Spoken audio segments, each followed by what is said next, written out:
எல்லாத்துக்கும் வணக்கம். இன்னைக்கு நம்ம வந்து அ டியூஸ்டே அதாச்சு நாளைக்கு 27/6/2023 ப்ரீ மார்க்கெட் அனாலிசிஸ் இன்னைக்கு பார்க்க போறோம். இப்ப நம்ம பார்த்துட்டு இருக்க சார்ட் பார்த்தீங்கன்னா, நிஃப்டி சார்ட். இந்த நிஃப்டி சார்ட்ல நான் வரைஞ்சு வச்சிருக்க லைன்ஸ்லாம் பார்த்தீங்கன்னா, ப்ளூ கலர்ல வரைஞ்சு வச்சிருக்க லைன்ஸ் எல்லாமே ரெசிஸ்டன்ஸ். அதே மாரி இங்க கீழ இருக்கிறதெல்லாம் சப்போர்ட். இந்த எல்லோ கலர் பார்த்தீங்கன்னா, previous day close, high and low. Previous day high and லோவோட தான் நான் வந்து என்ன பண்ணியிருக்கேன், எல்லோ கலர்ல மார்க் பண்ணியிருக்கேன். ஏன்னா, இதெல்லாம் வந்து க்ரூஷியல் சப்போர்ட் அண்ட் ரெசிஸ்டன்ட்டா ஆக்ட் ஆகும். ஸோ இந்த லைன்ஸ்லாம் பார்த்தீங்கன்னா, நாளைக்கு வந்து க்ரூஷியல் சப்போர்ட் அண்ட் ரெசிஸ்டன்ட்டா ஆக்ட் ஆகும். ஏன்னா, இங்கலாம் பார்த்தீங்கன்னா, பிரைஸ் சிக்னிஃபிகன்ட்டா வந்து ரிஜெக்ட் ஆயிட்டு போயிருக்கு. So these are the crucial points for tomorrow. இப்ப இத நம்ம பார்த்துட்டோம். இப்ப சப்போஸ் இப்ப நம்ம வந்து நாளைக்கு சிபிஆர் எப்படி இருக்குன்னு பார்த்துரலாம். ஓகேங்களா? இப்ப இங்க பார்த்தீங்கன்னா, இந்த சிபிஆர் தெரியுது பார்த்தீங்களா? ஒரு நேரோ சிபிஆர் இது வந்து நாளைக்கு இங்க இருக்கும். இதே சிபிஆர் தான் இங்க இருக்கும். இது வந்து நாளைக்கே சிபிஆர். இன்னைத்தியோட சிபிஆர் கிடையாது. நாளைத்தியோட சிபிஆர். இன்னத்தியோட சிபிஆர் வந்து பார்த்தீங்கன்னா, இங்க இருக்கு. ஓகேங்களா? இப்ப இது வந்து என்ன ரொம்ப நேரோவா இருக்கு. சிபிஆர் எப்பவுமே ரொம்ப நேரோவா இருந்தா என்ன அர்த்தம்னா, அ அன்னைக்கு நாள் வந்து ட்ரெண்டிங்கா இருக்கும்னு அர்த்தம். அப்போ நாளைக்கு சிபிஆர் வந்து ரொம்ப நேரோவா இருக்கு. So there is a high probability that tomorrow ஏதோ ஏதோ ஒரு சைடுல ட்ரெண்ட் ஆகும் அப்படின்னு சொல்லலாம். ஸோ இப்ப வந்து இந்த ம். கேண்டில் இருக்கனால உங்களுக்கு ஒழுங்கா தெரியாம இருக்கும். இந்த சிபிஆர். இப்ப இந்த கேண்டில ரிமூவ் பண்ண முடியுதான்னு பார்க்கலாம்.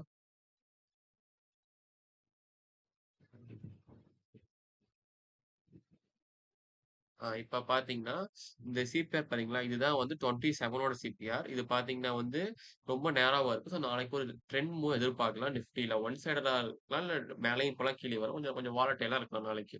ஓகேங்களா? ஏன்னா வந்து இன்னைக்கு பார்த்தீங்கன்னா, மார்க்கெட் ரொம்ப சைட்வேஸா போயிருக்கு. ரொம்ப பெரிய மூவ்மெண்ட் இல்ல.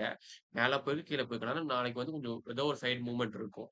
இது வந்து நிஃப்டில. இப்போ நிஃப்டில பார்த்தீங்கன்னா, ஒன் டே டைம் ஃப்ரேம்ல பார்த்தீங்கன்னா, ஒன் டே ஓட மூவிங் ஆவரேஜ் இருக்கு. அப்ப நீங்க இன்னைக்கு பார்த்தீங்கன்னா, கரெக்ட்டா பிரைசிங் வந்து சப்போர்ட் எடுத்துட்டு திருப்பி மேல போயிருக்கு. ஸோ, நாளைக்கு இந்த சைட்ல இங்க வந்துச்சுன்னா, திருப்பி இங்க வந்து பிரைஸ் வந்து சப்போர்ட் எடுக்க அதிக வாய்ப்பு இருக்கு. இதுதான் வந்து நிஃப்டில இருக்கிற அதிக க்ரூஷியல் பாயிண்ட்ஸ். அதனால தான் நீங்க வந்து ஒன் டேன்னு மார்க் பண்ணி வச்சிருக்கேன். ஏன்னா, இது வந்து எப்பவுமே ஹையர் டைம் ஃப்ரேம் எம்ஏ வந்து ரொம்ப நல்லா ஆக்ட் பண்ணும். இப்ப நீங்க ப்ரீவியஸ் பார்த்தீங்கன்னு வச்சுக்கோங்க, இங்க பாருங்க. இங்க வந்து டச் ஆயிட்டு பாருங்க பிரைஸ் எப்படி போயிருக்குன்னு. அதே மாரி தான். நெறைய இடத்துல வந்து இங்க பார்த்தீங்கன்னா, இங்க டச் ஆயிட்டு ரொம்ப கீழ போயிருக்கு. நெறைய இடத்துல இந்த மாரி ஹையர் டைம் ஃப்ரேம் செம்மியெல்லாம் வந்து நல்லா க்ரூஷியல் பாயிண்ட்டா ஆக்ட் ஆகும். இதுதான் வந்து நிஃப்டியோட வந்து pre market analysis for tomorrow. Higher support and resistance எல்லாமே இதுல இருக்கு. இப்ப இதே வந்து பேங்க் நிஃப்டிக்கும் பார்த்துரலாம். பேங்க் நிஃப்டிக்கு பார்த்தீங்கன்னா, மோர் ஆர் லெஸ் சிமிலரா தான் இருக்கு. அதுக்கும் பார்த்தீங்கன்னா, பிரைஸ் சப்போர்ட் அண்ட் ரெசிஸ்டன்ஸ் பார்த்தீங்கன்னா, ரொம்ப கிட்டயே இருக்கு. அப்ப நாளைக்கு வந்து மூவ்மெண்ட் வந்து விக்ரஸா நடக்க வாய்ப்பு இருக்கு. ஏன்னா, இப்போ சப்போர்ட் அண்ட் ரெசிஸ்டன்ஸ் வந்து கிட்ட கிட்டயே இருக்கனால, இப்போ ஒரு சப்போர்ட்ட உடைச்சுச்சுன்னா, டக டக டகன்னு எல்லாத்தையும் உடைச்சுட்டு போயிரும். அது மட்டும் இல்லாம, நாளைக்கு வந்து நீங்க வந்து இது பார்த்தீங்கன்னு வச்சுக்கோங்களேன், சிபிஆர் பார்த்தீங்கன்னு வச்சுக்கோங்களேன், இதுக்குமே நேரோவா தான் இருக்கும் மோஸ்ட்டா. ம். ம். நாளைக்கு பார்த்தீங்கன்னா, இதுக்குமே நேரோவா தான் இருக்கு சிபிஆர். ஸோ நாளைக்கு என்ன அர்த்தம்னா, நாளைக்கு ஏதோ ஒரு சைடா மார்க்கெட் ட்ரெண்ட் ஆக வாய்ப்பு இருக்கு. மோஸ்ட்டா எப்பவுமே இந்த மாரி ஒன் சைடடா இந்த மாரி ரொம்ப மெல்லிசான சிபிஆர் வந்துச்சுன்னா, மார்க்கெட் ட்ரெண்ட் ஆகும். ஃபார் எக்ஸாம்பிள் நான் உங்களுக்கு காட்டுறேன் பாருங்களேன். இப்போ பாருங்க, அன்னைக்கு ரேட் பார்த்தீங்கன்னா வச்சுக்கோங்க, சிபிஆர் எவ்ளோ சின்னதா இருக்கு. ஆனா நீங்க பார்த்தீங்கன்னு வச்சுக்கோங்களேன், மார்க்கெட் இங்கிருந்து கீழ போயிட்டு எவ்ளோ தூரம் அன்னைக்கு ரொம்ப வாலடைலா இருந்துச்சு. ஸோ எப்பப்ப இந்த மாரி சிபிஆர் உங்களால பார்க்க முடியுதோ, அப்பலாம் டே வந்து ரொம்ப வாலடைலா இருக்கும். ஸோ இதுதான் வந்து support and resistance for Nifty and bank Nifty. So இப்ப நம்ம வந்து ஓப்பன் இன்ட்ரெஸ்ட் எப்படி இருக்கு? அப்படின்னு நம்ம பார்த்துடலாம்.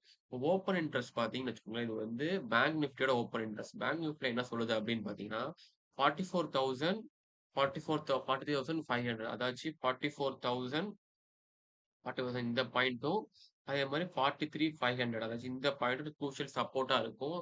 நாளைக்கு எதில பார்த்தீங்கன்னா, இது ஓப்பன் இன்ட்ரெஸ்ட். ஓப்பன் இன்ட்ரெஸ்ட் அதாவது நெறைய பேர் அங்க செல் பண்ணி வச்சுருக்காங்கன்னு அர்த்தம். அப்படின்னா என்ன அர்த்தம்னா, மார்க்கெட் அந்த ரேஞ்ச் பவுண்ட தாண்டாதுன்னு அவங்க ஒரு கணிப்புல செல் பண்ணி வச்சிருக்காங்க. ஸோ நாளைக்கு பிரைஸ் இங்க போச்சுன்னா, அவங்க அதிக செல்லோ இல்ல பையோ பண்றாங்கன்னா, பிரைஸ் அங்கிருந்து திருப்பி பழைய இடத்துக்கு போயிரும். ஸோ இதான் இதோட பேங்க் நிஃப்டியோட ஓப்பன் இன்ட்ரெஸ்ட் அனாலிசிஸ். இப்ப இதே வந்து இப்போ நீங்க ஃபியூச்சர்ஸோட ஓப்பன் இன்ட்ரெஸ்ட் பார்த்தீங்கன்னா, ஓப்பன் இன்ட்ரெஸ்ட் வந்து கீழ போயிருக்கு. அதே மாரி பார்த்தீங்கன்னா, பிரைஸுமே கீழ போயிருக்கு. இது என்ன அர்த்தம் அப்படின்னு பார்த்தீங்கன்னா, ஷார்ட் கவரிங் பண்ணியிருக்காங்க. ஸோ என்னன்னா, ஷார்ட்ட வந்து ஷார்ட் பண்ணியிருந்தவங்கள அவங்க புஷ் கொஞ்சம் கவர் பண்ணிட்டாங்கன்னு இதுல ஃபியூச்சர் ஓஎல் வந்து நம்ம இன்ஃபரன்ஸ் எடுத்துக்க முடியும். இப்ப இதே மாரி போய் அ இது நிஃப்டிக்கும் பார்த்துரலாம். இருங்க. அதே மாரி இப்ப என்னது, ஓவரால் வந்து அ எஃப்ஐடிஎஸ் பார்த்தீங்கன்னா, எஃப்ஐ வந்து 400 குரோர்ஸ்க்கு பை பண்ணியிருக்காங்க. செல் பண்ணியிருக்காங்க. டிஐஎஸ் வந்து 250 குரோர்ஸ்க்கு வந்து செல் பண்ணியிருக்காங்க. நெட்டா பார்த்தீங்கன்னா, சப்போஸ் அரவுண்ட் 150 குரோர்ஸ் வந்து என்னன்னா, ஆ செல் தான் இருக்கு. ஸோ அதனால தான் மார்க்கெட் வந்து கொஞ்சம் விழுந்திருக்கு. பரவால்ல ரொம்ப செல்லிங் இல்ல. ஓரளவுக்கு செல்லிங் தான் இருக்கு. இப்ப நீங்க பார்த்தீங்கன்னு வச்சுக்கோங்க, டிஐஎஸ் பார்த்தீங்கன்னு வச்சுக்கோங்க, கன்சிஸ்டன்ட்டா வந்து அ பாருங்க கன்சிஸ்டன்ட்டா வந்து எஃப்ஐ வந்து பார்த்தீங்கன்னா, பை பண்ணிட்டே இருந்திருக்காங்க. நேத்து செல் முந்தா செல் பண்ணியிருக்காங்க. நேத்து பை பண்ணியிருக்காங்க. இப்ப இன்னைக்கும் செல் பண்ணியிருக்காங்க. இன்னைக்கு வந்து கொஞ்சம் அதிகமா செல் பண்ணியிருக்காங்க. பட் ஆனா இது வந்து பெரிய செல் கிடையாது. ஸோ அதனால மார்க்கெட் லைட்டா விழுந்திருக்கு. ஸோ இப்ப இதே மாரி நிஃப்டிக்கு ஓப்பன் இன்ட்ரெஸ்ட் பார்த்தரலாம். நிஃப்டியோட ஓப்பன் இன்ட்ரெஸ்ட் பார்த்தீங்கன்னா, நிஃப்டில பார்த்தீங்கன்னா, அதிக வந்து கால் புல் சோல்ட் பண்ணியிருக்காங்க. அப்டின்னா என்னங்கன்னா, பிரைஸ் வந்து கீழ தான் போகும்னு அவங்க சொல்றாங்க. இது வந்து ஒரு அசம்ப்ஷன் தான். இது வந்து ஓப்பன் இன்ட்ரெஸ்ட் வந்து எவ்வளோ கான்ட்ராக்ட் ஓப்பனா இருக்கு. இப்ப 18,800 அதிக கான்ட்ராக்ட் ஓப்பனா இருந்துச்சுன்னா, அதுக்கு என்ன அர்த்தம்னா, நெறைய பேர் வந்து 18,800 பிரைஸ் தாண்டாதுன்னு அவங்க வந்து ஒரு கணிப்பு வச்சிருக்காங்க. அத வச்சு தான் நம்ம இன்ஃபரன்ஸ் பண்றோம். இது என்னன்னா, மார்க்கெட்டோட பார்ட்டிசிபென்ட்ஸோட ஓவரால் பயாஸஸ் என்னங்கிறத தான் நம்ம சொல்றோம். ஸோ இதே மாரி நடக்குமானா கிடையாது. பட் நாளைக்கு பிரைஸ் இந்த ரேஞ்சுக்கு வந்துச்சுன்னா, நெறைய வாலட்டிலிட்டி இருக்கும். இப்போ சப்போஸ் பிரைஸ் வந்து 18,800 வந்துன்னு வச்சுக்கோங்க நாளைக்கு. 18,800 எங்க இருக்கு பாருங்க நிஃப்டில. 18,800 இங்க வந்துச்சுன்னா, ஹை செல்லிங் பிரஷர் இருக்கும். ஏன்னா, இங்க ஆல்ரெடி செல் பண்ணியிருக்கவங்க எல்லாருமே என்ன பண்ணுவாங்கன்னா, இங்க வந்ததுக்கு அப்புறம் இன்னும் செல் பண்ணுவாங்க. சப்போஸ் இந்த பிரைஸ வந்து 8,800 தாண்டுச்சுன்னு வச்சுக்கோங்களேன், இவங்க செல் பண்ணாங்க பார்த்தீங்களா, அவங்கலாம் விகரஸா வந்து பிரைஸ கவர் பண்ணுவாங்க. அப்ப என்ன ஆகும்னா, இது இது வந்து ரொம்ப ஷார்ட் கவரிங் எடுத்தனால ரொம்ப மேல போறதுக்கும் வாய்ப்பு இருக்கு. ஸோ இந்த இடம் வந்து குரூஷியலான இடம் நிஃப்டி பேங்க் நிஃப்டில.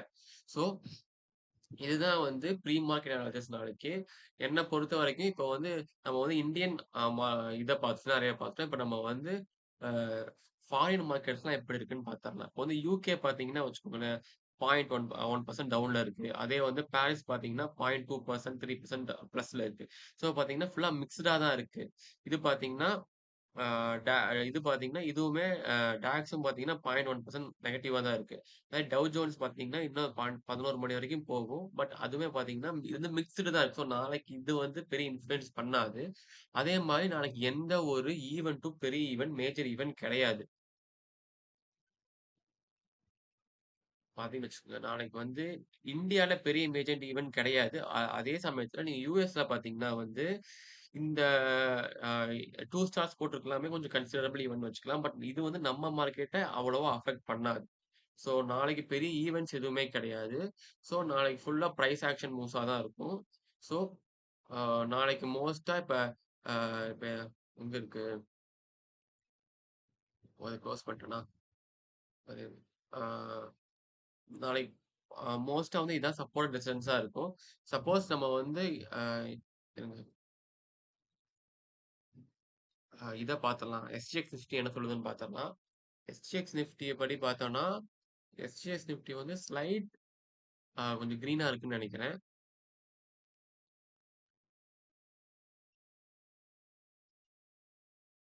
எஸ்ஜிஎக்ஸ் நிஃப்டி பார்த்தீங்கன்னா, ஒரு பாருங்க அ ஒரு 50 பாயிண்ட்ஸ் பிளஸ்ல இருக்கு. ஸோ நாளைக்கு வந்து கேப் அப் ஆக அதிக வாய்ப்பு இருக்கு. ஸோ கேப் அப்னா பார்த்தீங்கன்னா, ரொம்ப பெரிய கேப் அப்லாம் இல்ல. ஒரு mild gap up 0.1, 0.2% gap up நடக்கும். இங்க நடந்தீங்கன்னா, இங்க மேலேயே நிறைய ரெசிஸ்டன்ஸ், சப்போர்ட்ஸ் இருக்கு. பட் பிரைஸ் கீழ வந்து ஒன் டேல சப்போர்ட் எடுத்துட்டு மேல போக வாய்ப்பு இருக்கு. இல்ல அப்படியே மேல இங்க ஃபர்ஸ்ட் மேல போச்சுன்னா, இங்க ரெசிஸ்டன்ட் ஆயிட்டு கீழ வரவும் வாய்ப்பு இருக்கு. ஸோ இதுதான் வந்து நிஃப்டி, பேங்க் நிஃப்டியோட நாளையோட pre market analysis. Thank you.